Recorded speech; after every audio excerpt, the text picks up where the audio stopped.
wadayaal kusoo dhawaada barnaamij gaar ah oo aan idinka diyaarinay kuna eegi doono doodii kuruladii ay maanta wada yeesheen xildhibaanada golaha wakiilada Somaliland ay kaga doodayeen xeerkii odoras miisaaniyadeedka 2019 ay dhawaan soo ansixiyeen golaha wasiirada Somaliland.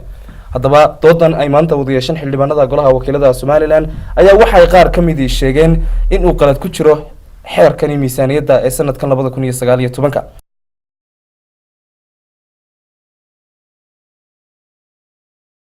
waxaan filayaa inuu soo diyaargaroobay su'aalo in la weydiiyo ayuu u soo kaxaystay tiimka dhan maalinta gudoomiye waad fasaxday mas-uuliyiintii wasaaradda ka socotay waad fasaxday doodiina maanta dib ugu riixday maantana inalama joogaan mas-uuliyiintii waxay la tahay aadna wakiil kama tihid xukuumadda inoo soo gudbisay miisaaniyadda iyagiina waa kuwaas oo maqan su'aalo wixii la weydiin laana ee maalintaana waad ka cidhi maantana inalama joogaan hadduu waqti cidhiidhi inugu yahay dib u dhacu dee kama iman doorahan kama iman mas-uuliyiinta mudanayaasha leh waa waqti dambe aan dadejinno aan ansixinno aniga waxay la tahay wixii aynu ka gudan lahayn waqtiga aynu ka gudan lahayn waxa ila sajiyay dib u dhac miisaaniyadda ayaa dayna sajisay haddaynu maalmo haysanaynu ka baaraan degayno laynuguma eedayn kara iyaga dee golaha wakiilada dib u dhigay intii October laga sugayay December 25 keentay ayaa dee horta mas-uuliyaddaani anu waxaan soo jeedinayaa waqti ha laysu siiyo wasiirkiina ha la helo su'aalo badan oo adigu aanad gudoomiye nooga jawaabi karayno aanu weydiin lahayn wasiirka ayaa la xoqanaya oo aanu haynaa ma ugu tagmayno golaha nagu yeeray gudoomiye horta adiga anigu dee golaha beri hore ku jiro waxaad moodaa golahan inuu si u afduman yahay ayaad moodaa moogta fikradiisa kad madhashaa in cod lagu muquuliyo mooyaane adiguna meesha kama qaadi kartid gudoomiye يا أموتها adiga iga leexinaya iga taa leexinta iga leexinayso oo adiguna inta leedahay qaado aniguna inta leeyahay qaato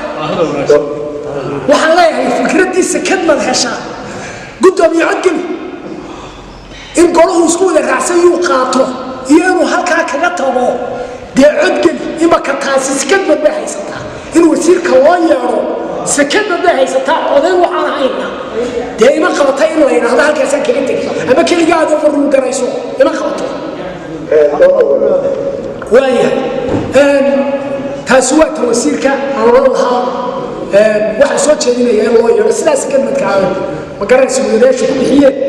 in wasiirka aanu su'aalo ka weydiinay miisaaniyaddu siyaalo badan bay dheelitir la'aani ugu jirta siyaalo aad u badan عدالة درهم بدن با كم موقته أو دجانا بسامين إنسان أيها كم موقته عدالة درهم لازم نحكوا يدين له أيه نحكوا يدين له national cake بينه هكذا مقيمين قبل الله مكحد لنا national cake يدك ولا جانا بين دورنا يعدوا قبل لي لك عم تكون هيسي أنا هلا أو نحكوا يدين كلام واحد مصير هاي ناسين مركان تاي تصفنا في من دولات miisaaniyadda golaha wakiilada markaas sidaa u eegay waxaan kasaba herka ay guddiga cadaaladda guddigii dhaqaaluhu ay soo jeedisay tiri ha laga wareejiyo sabherka maxaan ku dhahay sirotiri u dambeeya ha lagu wareejiyo kan kale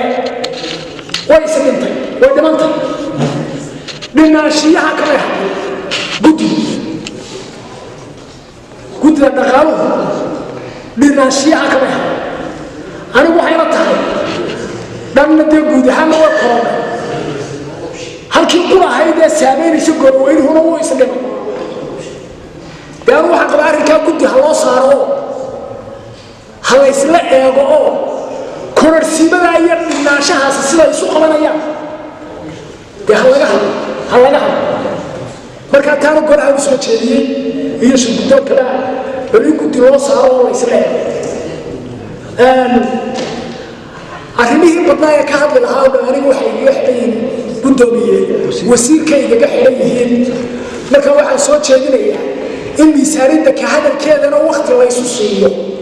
oo aan la isku celinin oo la odhan waqti baa inaga dhacaya wasiirkii iyo ciddii mas-uuliyiinta ka ahaydna aynu helno wasalaamu calaykum oo dalka guud ahaan ay taabanayso haddana waxaa ballanqaad meelo ka mida ballanqaadka xukuumadda loo samaysay inaanay ka muuqanin oo maxaa ka mida kursaadu dhismihii waddada ari cabeeya oo xisbi loo ballanqaaday waa ka maqanta waxaan isleeyahay haddii maanta ay dhaartay oo bardoolka dambe ay dhaartay waxaa kaloo taabanaya blace oo miisaaniyadiisa 14 bilyan lagu kordhiyey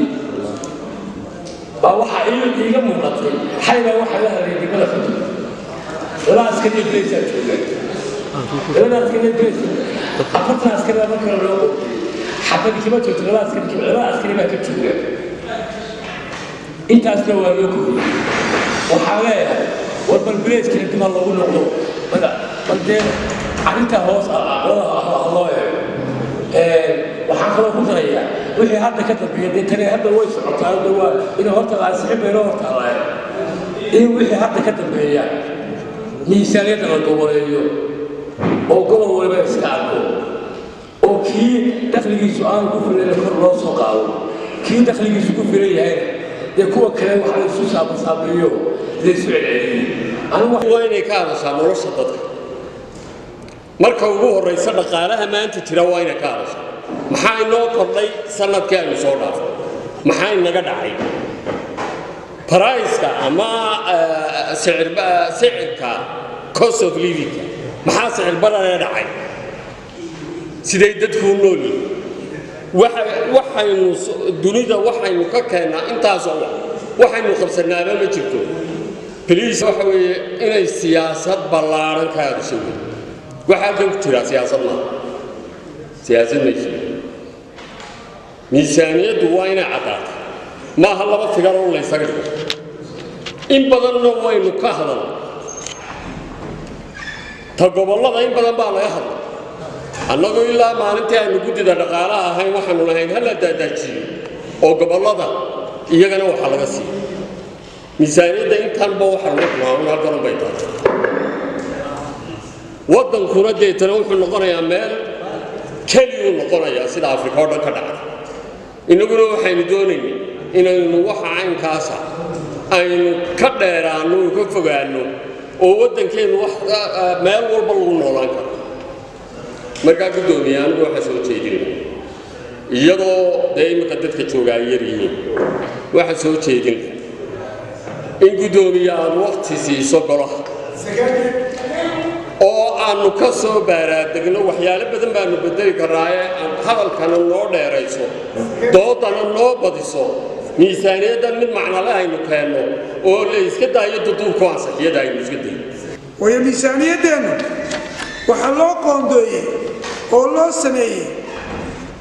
maamulka iyo dowladda 35% baa la siiyey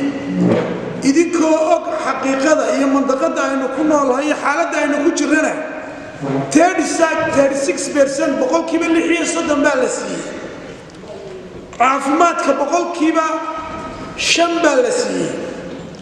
waxbarashada boqolkiiba 9 baa laga siiyey miisaaniyadda hadda dhaqaalaha iyo wax soo saarka boqolkiiba 3 baa laga siiyey kaabayaasha dhaqaalaha boqolkiiba 4.6 ama 4.6 baa laga siiyey deegaanka 1.2 baa laga siiyey biyaha iyo nadaafadda 1% baa laga siiyey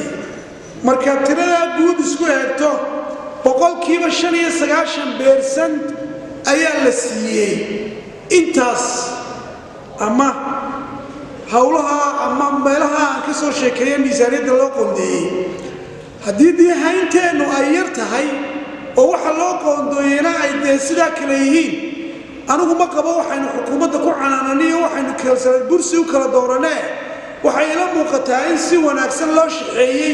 oo loo qaybiyey haddii se aynu rabno inaynu ka sii sadbursanno wax badan la qabto dee xukuumadda aynu ku sabood garayn oo aynu cashuuraha iyo howlaha faraha badan leh ay naga rabto golaha inuu ansixiyo aynu u ogolaano si miisaaniyad fara badan u soo baxdo meelahan xildhibaanada iyo dadku ka hadlayaana wax loogaga qabto laakiin anigu waxaan arkaa in miisaaniyaddaas si wanaagsan loo shaqeeyey wax badanna wax laga qabtay marka dhinacyo badan u eegto marka 95% la siiyey howlaha aynu ka soo hadalnay dee miisaaniyadda aynu haysanuunbaa yare wixii lagu qabanayo muuqdaa waanay ballaaran tahay waanay badan tahay aynu xukuumadda kala qayb gallaan anigu odhan lahaa in miisaaniyad tan ka badani ay timaado oo la helo markaasaynu odhan karnaa ama aynu odhan karnaa way yar tahay inta halkan loo qoondeeyey ma kala yara laakiin wixii aynu haynaba waynu aragnaaye annana aynu kala qayb galno oo waxaan soo jeedinayaa sidaa guddidu soo jeedisay inaynu ku raacno goluhuna miisaaniyadda sii daayo inagoo raacayno talada guddiga dhaqaalaha soo jeedisay waanad salaamantihiin waxay u baahan yihiin scholarship waxay u baahan yihiin macallimiintu in lacagta loo kordhiyo si ay maxay ahayd tayada ay u badato maxay tahay waxbarashada barayfadka carruurtii u wada yaacay barayfadka dadka maxay ahayd dayarta ay iskala bixin karto tayada waxaa ka qaaday wasaaradda tacliinta waxa weeye nin gaajoonayo macallin waxba ma dhigayo barayfadka ma carabaya nin kasta oo tayo lahaa oo macallin ahaa wasaaradda uga qabtay maxay tahay barayfadka u qabtay waxaasna waxa weeye dhaqaale la'aan iyo dhibaatada haysata 7 milyan weeye wasaaradda tacliinta maxay tahay miisaaniyadda ilaah baa idinku dhaariyey 243 bilyan marka wasaaradda maxay tahay dhaqaaluhu tahay tii tacliintuna 7 milyan tahay idinkaan maxay tahay waa ogtihiin xildhibaanadu xilkaas xildhibaanadu saaran yahay ummadii soo dooratana waa idin maqlaysaa waa in wax laga qabtaa miisaaniyadda waa in wax laga qabtaa oo xilka maxay ahayd saaran ka qabata markaan soo qaato horumarka maxay ahayd mashaariicda ku jirta miisaaniyadda mashaariicda ku jirta waa jeerasha iyo stationada iyo dadka la xidhiidha mee horumarkii mee wax soo saarkii mee beerihii mee xoolihii mee kalluumaysigii mee dagaalkii mee wixii wax soo saar mee maxay tahay barankii wax laga qaban lahaa ee dadka ba'aya ee masaakiinta ay baaba'san maxay inta wax laga qaban lahaa waa maxay yaa la xidhiidha waa maxay jeerasha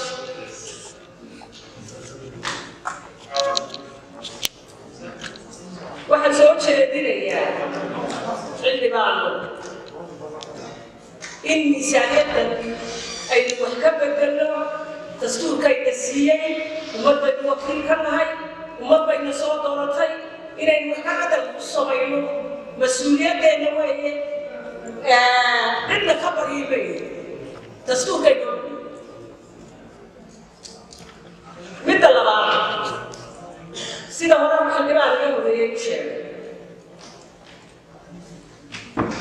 ilihii wax soo saarka maxay ahayd la doonaya inay wax ka soo baxaan uu ka mid ahaa garoonkii berbera ee la kageliyey dekadii berbera ee libi weel qaadatay kuma jirto miisaaniyadda loo ka maqanta hadday ku jirtaa dekada oo kale markaan soo qaato waxay ku jiraan maa wax suurtagal